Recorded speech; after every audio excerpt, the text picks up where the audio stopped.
Chiwazo says Dr. Besigye is trying to secure a vehicle for his loyalists to bounce back in Parliament as he pushes his cause of changing government, adding that he has never left the struggle, not for an inch. Besigye is obliged to support his colleagues, his friends, Lukwago and team, the Semujus, the Muijuches. He's indebted to them. Chiwazo thinks forming another political party could be a tall order, learning from the emergency of NUP that shook government. He says even when they form a party, the party won't survive the problems faced by the rest. Every vehicle you create, the regime will attempt to infiltrate it and dismantle it. If it survives the regime, then the regime won't survive. It is going to be a difficult run for them. Wasalule thinks Besigye and other political outfits in the opposition are playing diversionary politics and could be scoring in the same goal as their counterparts in government because they have deliberately fueled chaos and confusion. They are playing the part of disorganizing themselves, and they're also playing the part of clearing a path for him. You see, this is not the first diversion. I think we should be scrutinizing the opposition for signs to see if they are real opposition or they are scoring in the same goal as the people they are purporting to be removing. Now, there is fear that the National Unity Platform is selectively applying justice while dealing with the suspended Deputy President for Uganda, Mathias Mpuuga. Some seem to suggest that Mpuuga could be the perfect bet they needed to explore more political opportunities within the party. While they treat him as all news of the party, politician Ojara Martin Mapenduzi and Ogenga Latigo say the man Mathias Mpuuga, despite his mischievous 500 million service award money, has given NUP a chance to shine as leader opposition and parliamentary commissioner. And because Ugandans are sick and tired of this corruption habit in this country, anybody who appears to be fighting corruption becomes a darling of the people. And so NUP is trying to say, look, we are the only one who can tackle corruption. And we are going to do this by starting with our own, not just their own, but one of the most senior member to deal with. So it's also a show to the public to build and gain more confidence that they can. So it's partly a political strategy because they want to drive a message across. Professor Ogenga Latigo says, and I quote, NUP is right to make him an example because in politics you take advantage of the weaknesses of your opponent and create opportunities for yourself. Questions, however, arise as to how far NUP is willing to go with the matter, given that calls for reconciliation seem not to be the direction that the warring parties want to take. On Easter Sunday, the party spokesperson, also leader of opposition, Joel Senyonyi, dispelled rumors and Mpuuga was sacked, saying it's upon him to decide whether to leave or stay.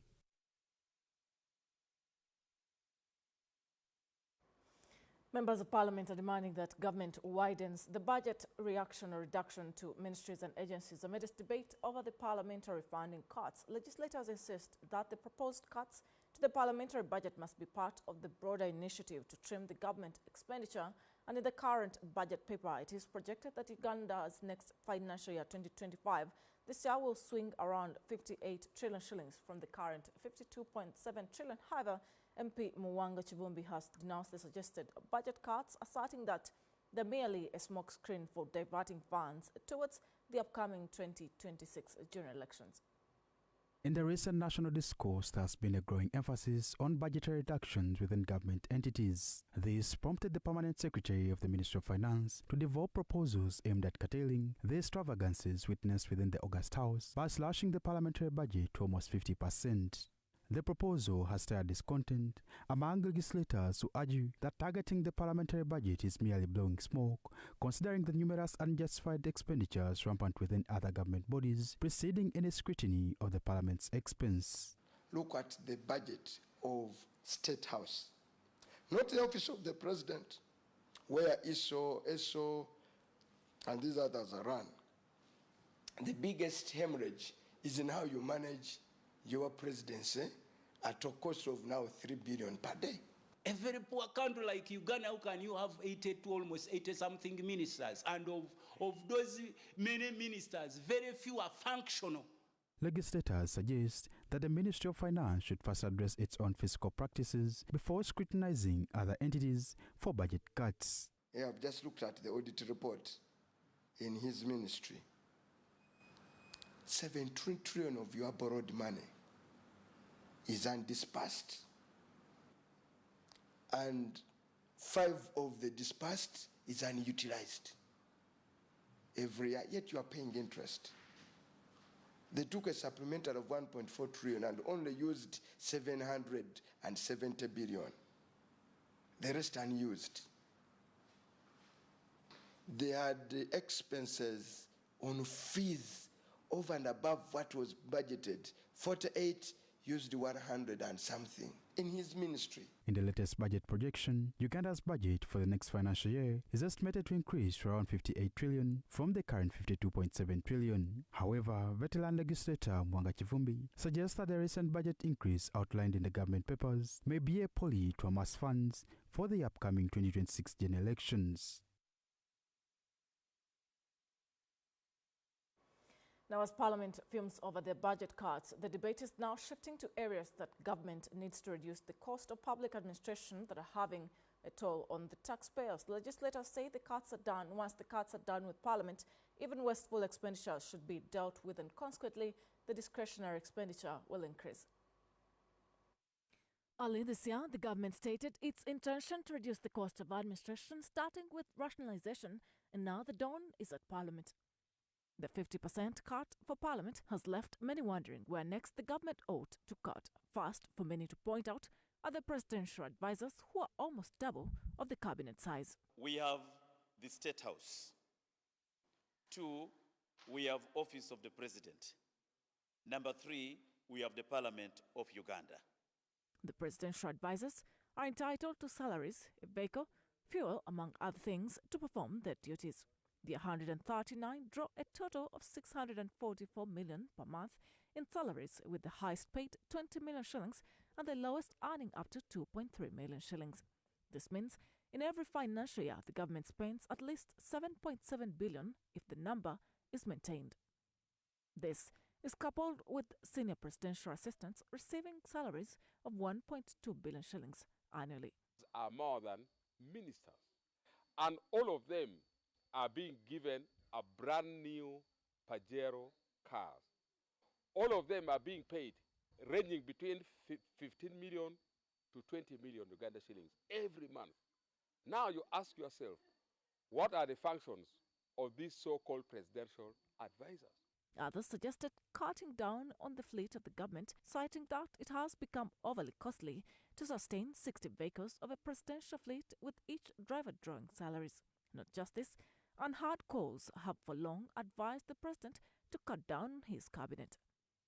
Currently, 81 ministers are serving, with each accorded an SUV costing at a minimum of 150 million shillings, coupled with fuel, allowances, security and treatment. A fully equipped seed school in Uganda, you need about 2.3 billion shillings. So if you're going to save 900 billion from State House, from Office of the President and from Parliament, you should be able to build per year about 400 seed schools in the country. Many say the number of resident district representatives and deputies ought to be revised. Do not build new roads, fix the old ones. If you do that, you are going to reduce the cost of traffic jam in this country because you lose a lot of money. Number 2, enhance our education system. Right now, if you look at children who start primary school, only a third of them finish P7. So you wonder where the rest are.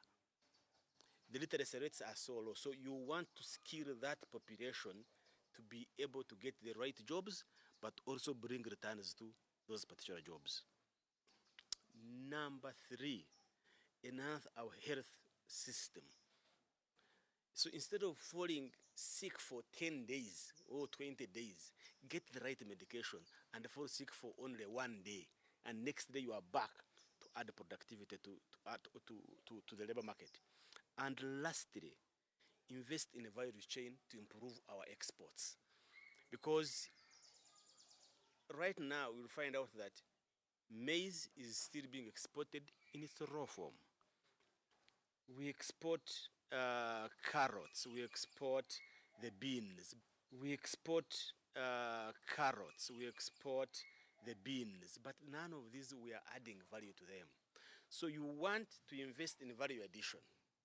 And that's why now you see, I'm not even mentioning any other department of government that is of consumptive nature, like parliament, like state house, like presidency, all these ones. I can't mention them because they are not.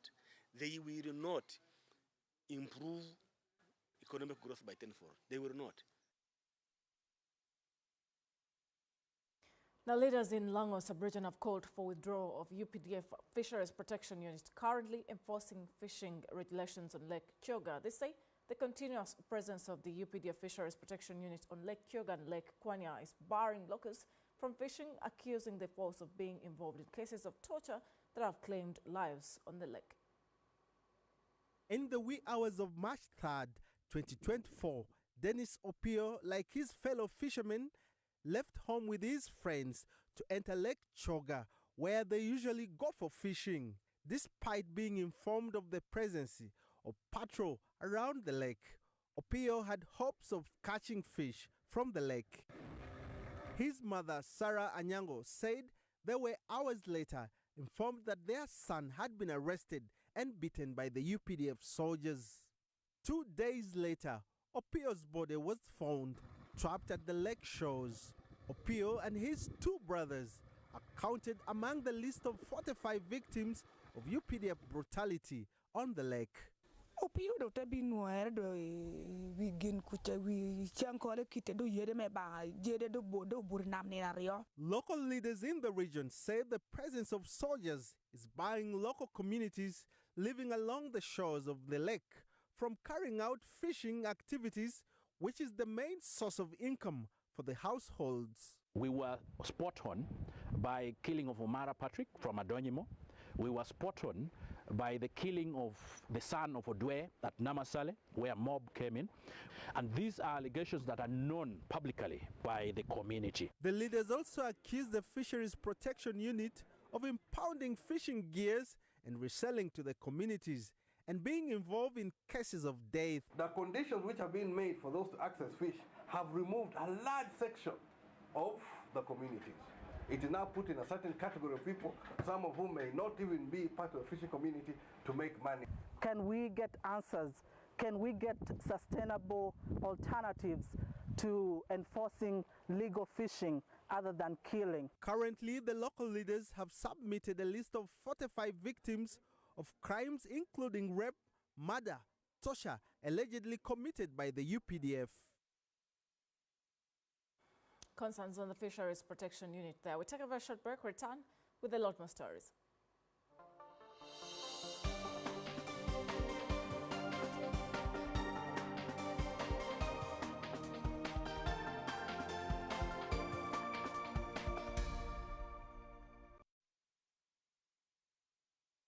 Stay informed, stay ahead. Afro Mobile brings you the latest in everything current affairs. From breaking news to in-depth analysis, get a first preview to the most pressing issues locally and internationally, all in the palm of your hand. Afro Mobile, the future is now. Turn it up! Pulseradio.mtn.co.ug. It's your vibe your way.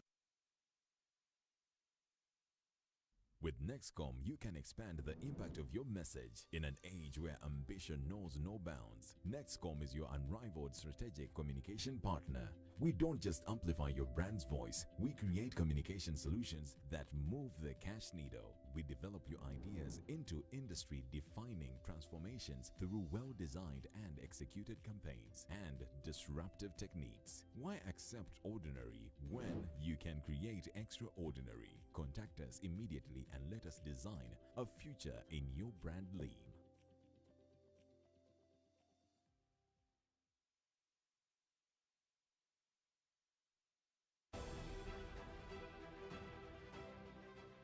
many of us would prefer to use the Kavera when going for shopping or buying whatever stuff you usually buy for home or for your children or for whatever. Now, I would like to advise you. I think it's much better to keep our environment safe by using paper bags or cloth bags. Those are much safer because when we use the Kavera, you throw it around, it could block our drainage, and you know in Kampala what happens when it rains. There's a lot of blockages, and usually that causes a lot of problems in terms of water all over the city. So, Tasso Butonde. This message is brought to you by National Environment Management Authority, Kampala Capital City Authority, Vivo Energy, Airco, Pepsi, Stanbic Bank, and NBS TV. Exciting news for news lovers. The Now Post, your reliable source of swift and accurate news, has introduced its all-new mobile-friendly experience. We have upgraded your mobile news experience, giving you a slick, user-friendly interface, making it easier than ever to stay informed. Embark on a new era of news exploration with Now Post, scrolling through with ease because it's seamless and lighter. Now Post, accurate news, fast.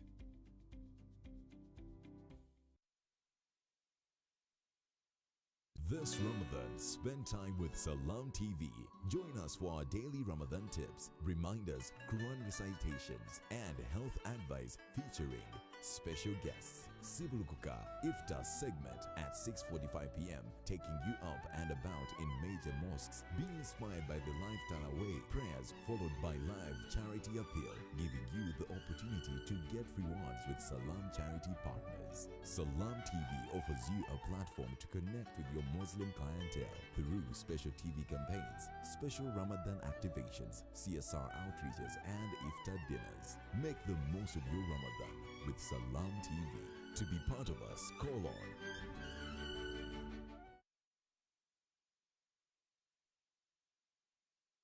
What is our promise to you? The responsibility that we have upheld for the last decade? The commitment to you has always been to bring you the stories that matter to you, the stories behind the headlines. At Live at 9, we bring you in-depth analysis and a 360-degree perspective to every story. We make sure that we are the voice to the voiceless. In a world where truth and facts have become hard to detect, we remain true to our dedication to bring you the unbiased and varnished, balanced and untainted truth behind every story. From breaking news to probing investigations and in-studio interviews, we keep you informed of the pulse of Uganda and the world.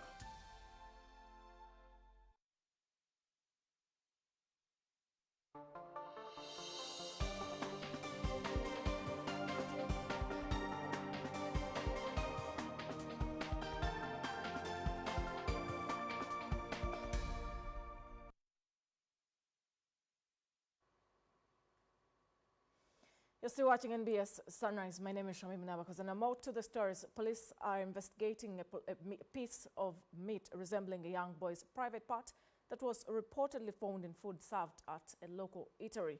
Kampala Metropolitan Police say they have arrested 2 individuals, including the business owner and the waitress, to help in investigations which are already ongoing. In a bizarre incident, a customer at a local eatery lodged a complaint about an object he found in food bought from an eatery on Buganda Road in Kampala that looked suspiciously like a child's male organ. Confirming the incident, Deputy Police Spokesperson Luke Owesigire said police have taken the oddly shaped piece of meat for examination. We took the whole plate of food as evidence, and we have subjected it. We have submitted it to the pathologist experts to inform us on what this could be. Namgera Mariam, the eatery owner, and Nakaoje Josephine, the waitress, have been arrested to aid the police in investigations. However, neighbors to the business refuted the allegations, saying it might be a plot to sabotage their colleagues' business. Ne omukyala bamusibyeko statement etali ntuufu. Mpalana z'abantu, mpalana za mirimu. Tuli mu kwewuunya lwa nsonga nti labu tennaleeta gundi naye ate amawulire gatugamba nti kituufu. Kampala Capital City Authorities Manager Health Inspection, Education and Sanitation, Kaola Henry, says food-related businesses undergo a rigorous certification process, including multiple inspections of premises and personnel. As health inspection, we do medical examination. So we are required by law to examine all the food handlers within the city, and then those ones that meet the minimum medical fitness standards are now certified.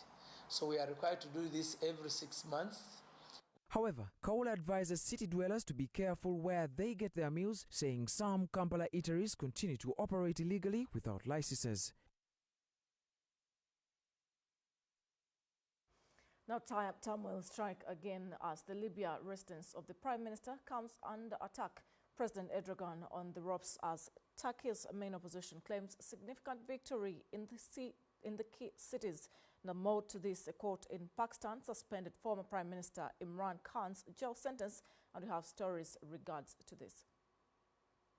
Of the Libyan Prime Minister targeted with rocket-propelled grenades in an attack that left no casualties, a Libyan minister says. Political parties in Mali request for a time frame for presidential elections after the ruling junta failed to organize polls within a promised 24-month transition back to democracy. Turkey's main opposition party claims big election victories in the main cities of Istanbul and Ankara, dealing a major blow to President Tayyip Erdogan, currently serving his third term as president. Russian emergency services called off an operation to rescue 13 men trapped in a gold mine in the far east of the country, declaring them dead. A court in Pakistan suspends a 14-year jail sentence against former Prime Minister Imran Khan over illegal selling of state gifts.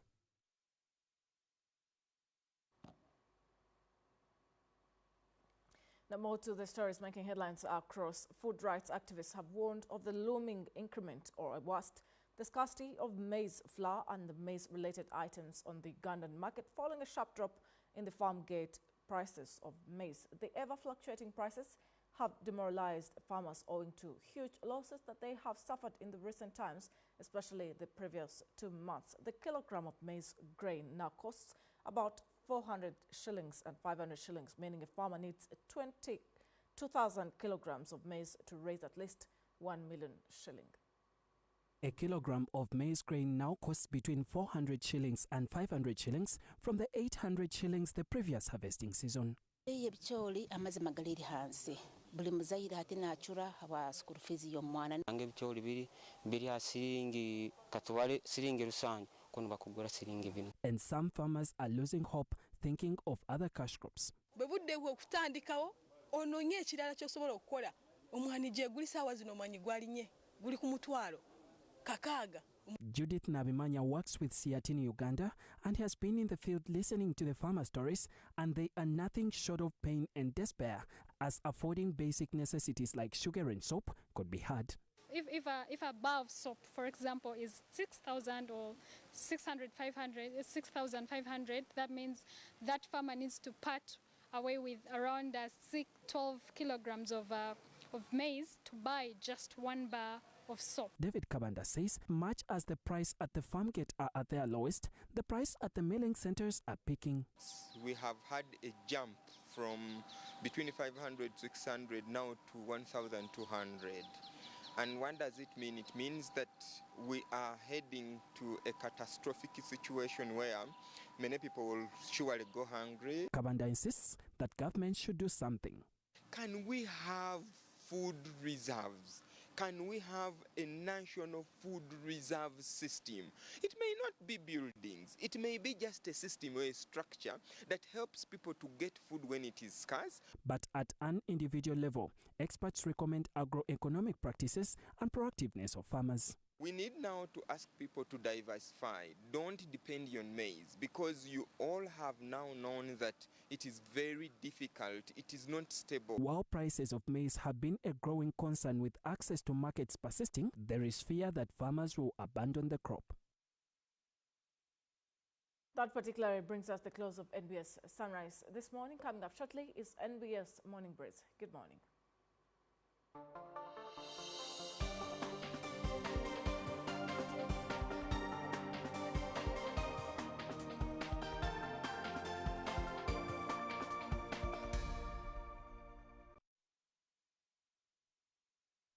Uganda, a land bursting with culture and creativity. introduces an innovation for our times. Next Wowzy, a fusion of Next Media, Uganda's largest media network, and Wowzy, a leading influencer marketing platform. It's more than just a platform. It's a movement that bridges ambitious brands with vibrant content creators. Download the app today. Connect, create, influence.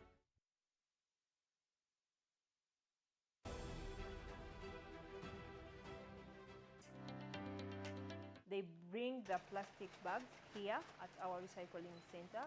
Then we have a team of women that come, do the sorting and the washing of the plastic bags. We then sort them into different colors.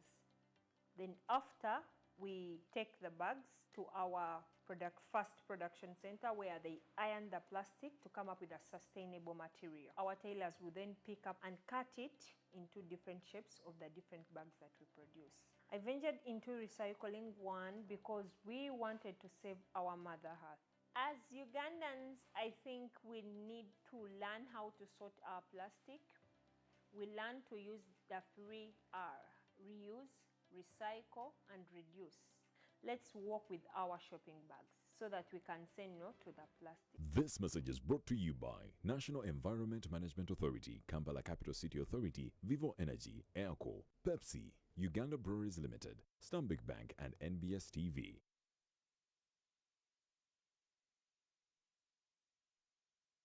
Turn it up! Pulseradio.mtn.co.ug. It's your vibe your way.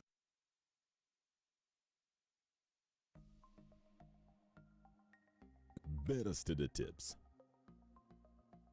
Protect your digital money from phishing scams. Be cautious of suspicious emails or texts asking you to click on links. Instead, visit the official website directly to ensure you're accessing a secure platform. Brought to you by Uganda Communications Commission, Equity Bank, Momo, United Media, MTN, Stanbic Bank, and NBS. World of unmatched production excellence. From captivating shows to commercials that leap off the screen and extraordinary events at the state-of-the-art Next Conference Center. We're here to deliver impactful content that empowers and transforms lives. With a one-stop shop approach, our seasoned professionals specialize in video content, brand activations, and top-notch productions. Reach out to us at 0702 587 541 or visit us online. Next Productions. Dream it, create it. What is our promise to you? The responsibility that we have upheld for the last decade?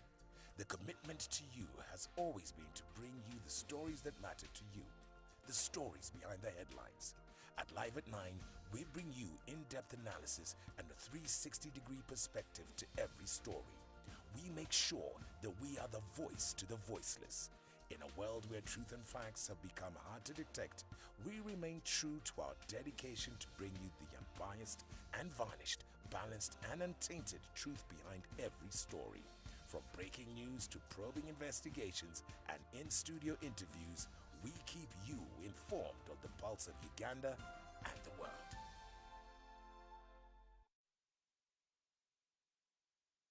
This Ramadan, spend time with Salam TV.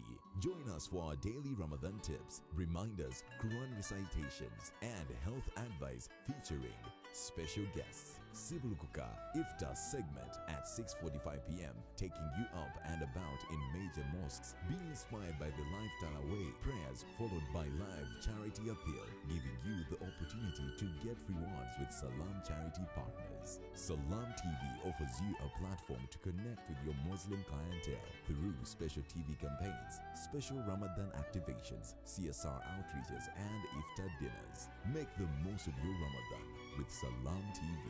To be part of us, call on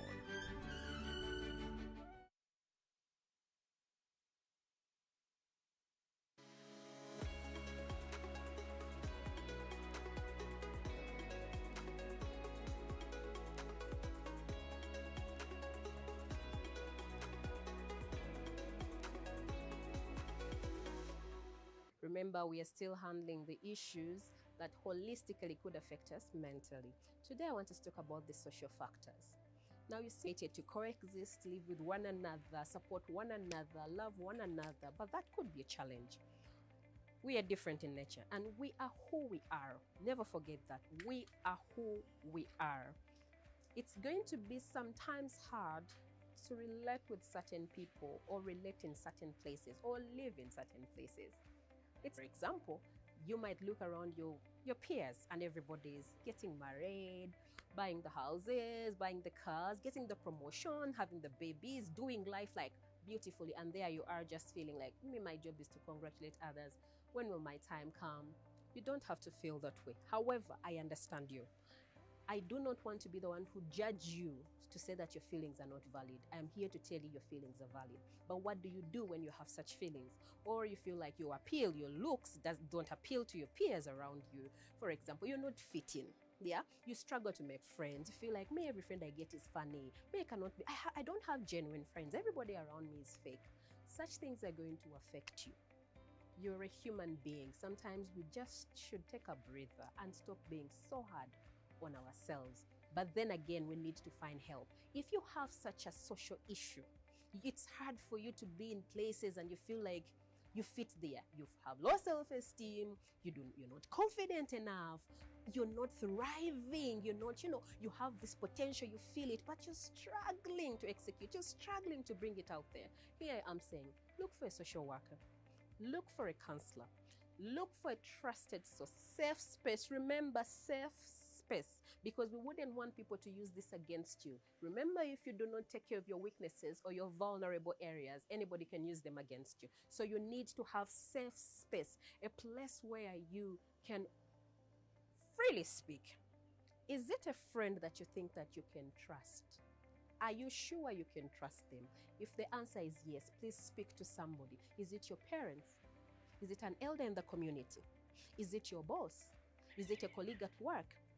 Remember, safe space. This has to be tried and tested. Don't just jump into anybody. Oh, they told us to speak, so we need to speak up. It has to be safe space. You're safer with a professional, though. You professional help, social worker, counselor, elder of the church, elder of the community. It's important for you to speak up. Let us hear you. Let us understand what is really bothering you. Is it your looks? Okay, there are things we have no idea about, like your height, and there's some stuff we can't help you with. But at least we can help you accept yourself the way you are. Love you the way you are. Love starts with you. Acceptance starts with you. No one is going to give you permission